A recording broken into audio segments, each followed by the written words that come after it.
You're like a circle that floats around me, keeping me safe and sound. And when I fall, you've tied a rope to me. Have you ever bitten into, say, a slice of pizza and just stopped and wondered how on earth did they get this crust so incredibly crisp, like shatteringly crisp, but the inside is still, perfectly tender and airy? Mm-hmm.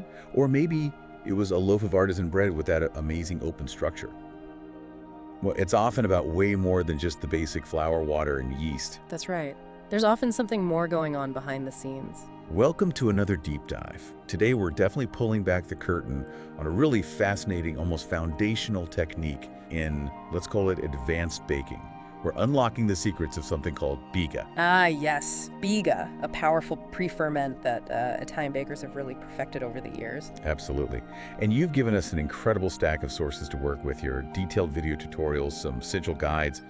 Our mission today is basically to distill all that core knowledge about Biga. We'll go from the fundamental concepts, what it even is, right through to some pretty sophisticated applications.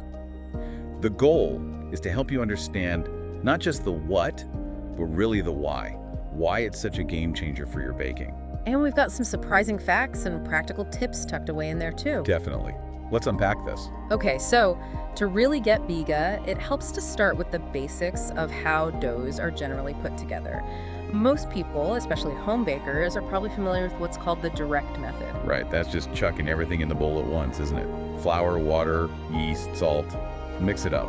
Done. Exactly. All ingredients combined in one go. Super straightforward. But then our sources talk a lot about the indirect method. Okay, so what's the difference there? How does that work? Well, the indirect method is more of a two-phase process. You start by making something called a pre-ferment. A pre-ferment, like a starter dough. Sort of, yeah. It's a smaller initial dough, usually just flour, water, and a tiny bit of yeast.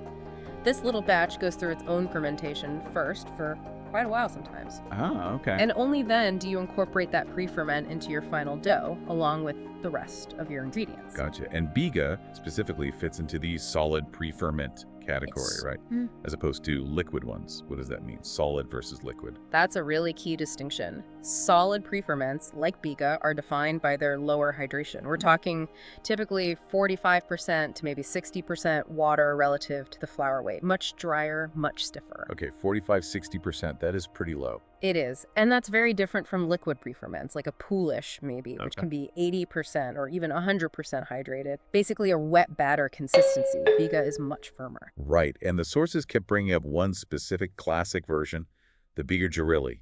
Sounds important. What makes that one the standard? It really is the classic, the codified Italian pre-ferment. It was standardized by Maestro Pier Giorilli. Its standard recipe, if you will, is flour hydrated at a very precise 45%. 45%. Wow. And crucially, with only 1% yeast relative to the flour weight in the Biga itself. And then it ferments typically for 16 to 24 hours at a very tightly controlled temperature, 18 to 20 degrees Celsius. That sounds incredibly precise. 16 to 24 hours at exactly 18 to 20 C. Are there any variations allowed, or is it totally rigid? Well, Maestro Giorilli did build in some flexibility. For certain flours, maybe something like semolina, you can push the hydration slightly up to 50%. Okay.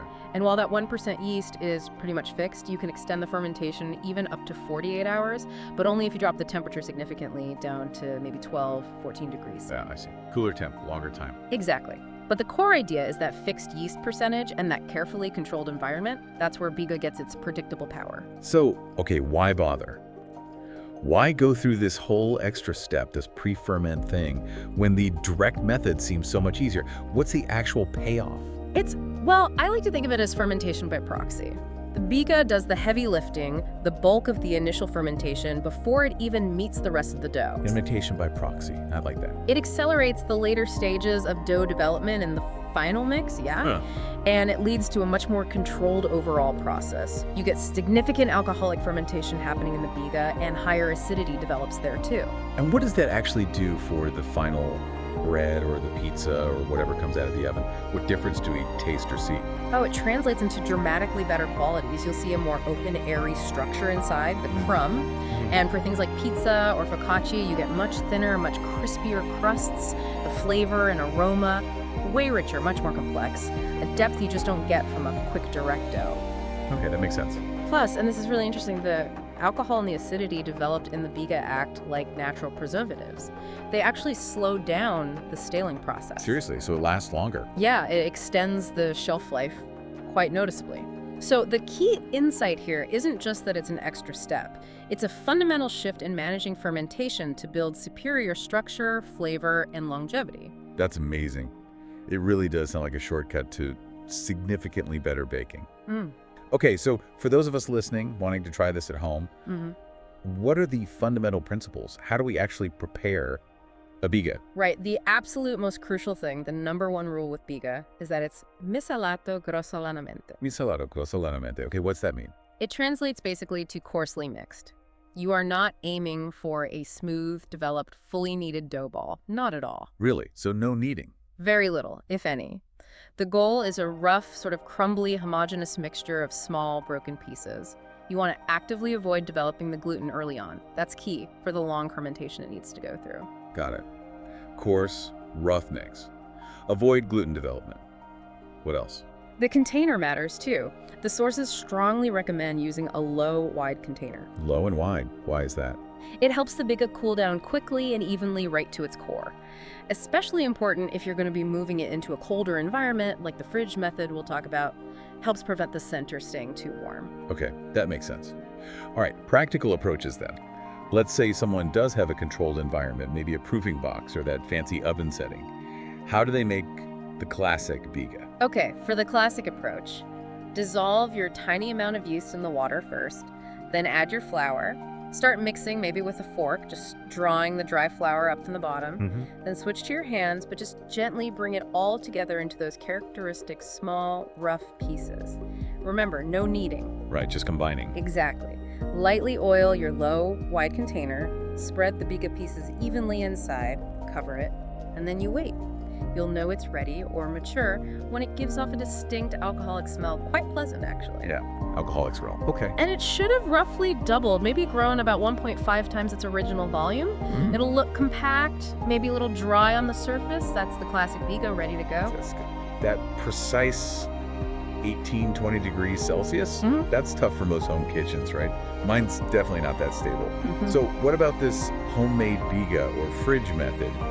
That sounds like the real lifesaver here. It absolutely is. It's a brilliant adaptation designed specifically to work with colder fridge temperatures, compensating for them. How does it compensate? Primarily with slightly higher hydration. Instead of 45%, you'll usually go up to around 60% hydration for the fridge method. Okay, a bit wetter. A bit wetter, yeah. Yep. And you'll want a good, strong flour one with high protein, high gluten content, often listed with a high W value if you can find that info. Strong flour, higher hydration. Got it. And you dissolve your fresh yeast again, a small amount in very cold water, like fridge cold water, ideally around 4 degrees C. Wow, okay.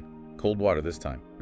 And the mixing process, still coarse. Still coarse, exactly the same principle. Mix just enough to combine everything into that rough, shaggy mass.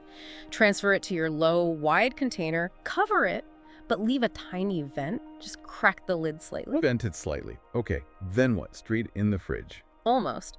There's a specific temperature plan. First, let it rest at room temperature for about 30 minutes. This is especially important if your room is warm, say above 23, 24 degrees C. Gives the yeast a tiny head start. 30 minutes room temp rest. Then, into the fridge, set at about 4 degrees C for at least 20 hours. Could be longer, up to maybe 48 even, but at least 20. Right. And what's really fascinating, as you said, is how these small adjustments, the higher hydration, the cold water, the initial room temp rest, allow you to mimic the results of the classic method. Even without that perfect 18-degree environment, it's all about understanding the why, why those tweaks work. That need for precise temperature really does stand out, though. 18, 20 degrees is specific. You mentioned wine cellars might be suggested sometimes, but even those fluctuate, right? Yeah. They do. Wine cellars often range from maybe 6 degrees C up to 18 degrees C, but holding that precise 18, 20 degrees C consistently, very difficult. So what's the really clever fix the sources mentioned, the DIY Ferma Biga? Tell me about that. This is a fantastic hack. Seriously clever. It's for bakers who really want that professional level consistency at home. You basically convert a small, cheap domestic refrigerator, like a mini bar fridge, into a precise fermentation chamber. No way, a mini fridge. How? It's surprisingly simple component-wise. You need the small fridge, obviously one that can get down to maybe 24 degrees C.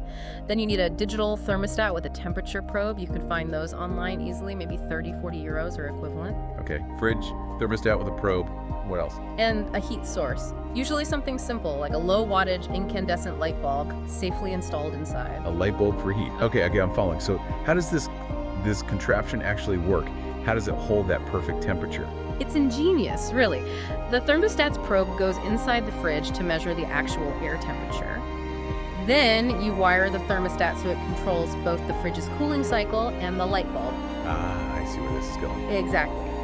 If the temperature measured by the probe drops below your target, say 18 degrees C, the thermostat cuts power to the fridge and turns on the light bulb. The bulb provides just enough gentle heat to nudge the temperature back up. And if it gets too warm? If it creeps above your target, the thermostat cuts power to the bulb and turns on the fridge's cooling system to bring it back down. It creates this constant little balancing act. That's brilliant. A self-regulating microclimate for your dough. Precisely. And some sources even mention people repurposing things like reptile incubators, which, basically do the same job. Shows the dedication, right? Definitely. And it sounds like a relatively affordable setup for what it achieves. Oh, absolutely. Total cost, maybe around 100 euro, 30 euro, give or take. And it's incredibly versatile, not just for Biga Giorilli, but for any kind of dough needing specific temperatures or long cold fermentations. It's a much, much smarter solution for this kind of precision baking than hoping a wine cellar will do the trick. That is seriously cool. Okay, let's move into the really advanced territory now.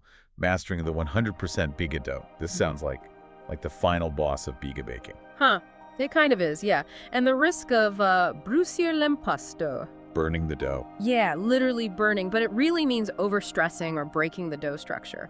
That risk is genuinely high with 100% Biga. So what does 100% Biga actually mean in practice? It means your final dough consists only of your perfectly mature Biga, plus the final water addition and salt. That's it. No extra fresh flour is added in the final mix. All the flour came from the Biga itself.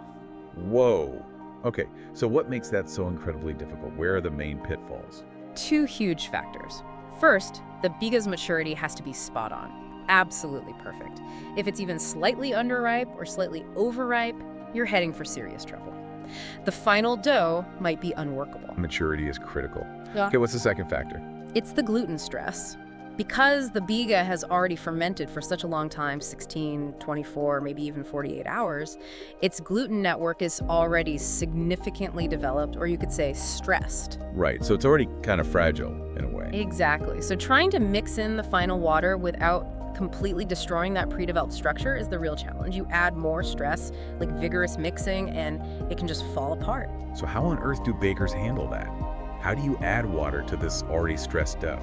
This is where the big counterintuitive secret comes in. You use warm water for the final mix. Warm water, really? I thought cold water was usually the thing to control dough temp during mixing. Normally, yes. That's why it feels so wrong. But for 100% Biga, warm water around 45-50 degrees C, so quite warm, is the key. Why? What does the warm water do? The fascinating insight here is that the warm water actually helps the stressed gluten relax slightly and absorb the liquid efficiently without causing further stress or degradation.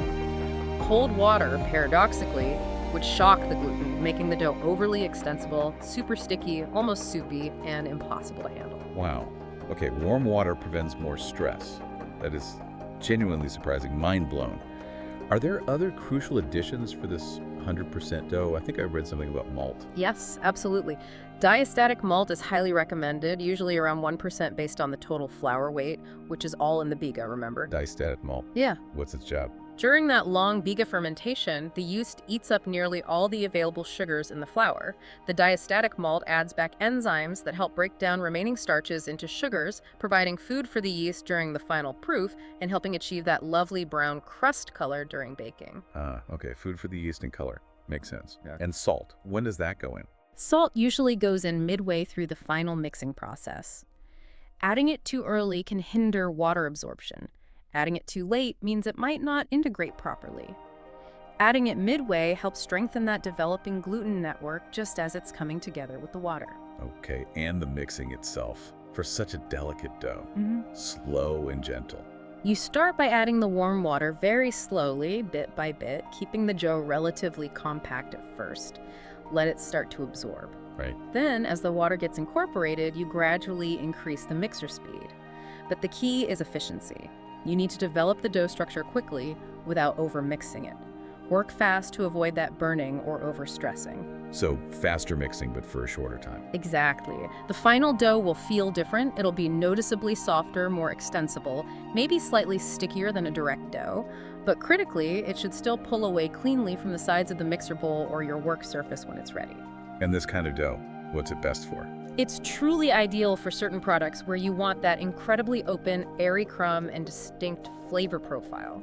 Think artisan breads, certain types of Roman pizza like pizza in palla or teglia. The Biga really does sound incredibly versatile then. Beyond those specific breads and pieces, what other kinds of things does it really elevate? The sources mentioned quite a list. Oh, a huge range, really. Various styles of focaccia benefit immensely.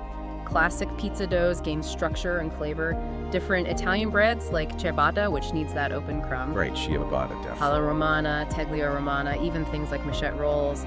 The structure, the crust characteristics, the flavor Biga leaves its mark. For people wanting to experiment, maybe not dive straight to 100%, how do you figure out the percentage of Biga to use? Like if a recipe calls for 50% Biga. Yeah, it's a pretty simple calculation, actually. You just take the weight of the flour that you used in your Biga. Okay, flour in the Biga. And divide that by the total weight of flour in the entire final recipe, including the Biga flour. Then multiply by 100 to get the percentage. Got it.